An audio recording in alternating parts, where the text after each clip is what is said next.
آخری بال تک مقابلہ کرنے کے بجائے پچ خراب کی۔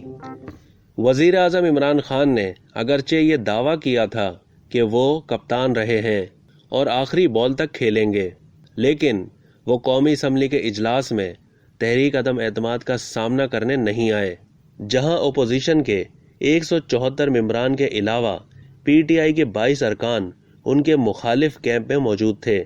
ایوان میں حاضر حکومتی ممبران کی تعداد 122 تھی۔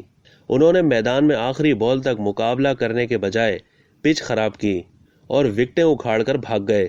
وزیر اعظم نے سرپرائز کے لیے جو راستہ اپنایا وہ مروجہ جمہوری، پارلیمانی اور آئینی روایات کے منافی ہے۔ انہوں نے اپنی ضد اور انا کی وجہ سے ملک کو ایک آئینی بحران سے دوچار کر دیا۔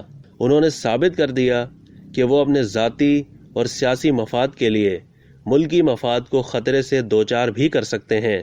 اب تک کے لیے اتنا ہی۔ مزید معلومات کے لیے ڈیلی جنگ کے یوٹیوب چینل کو سبسکرائب کرنا نہ بھولیے اور فیس بک کے پیج کو بھی لائک کرنا نہ بھولیے۔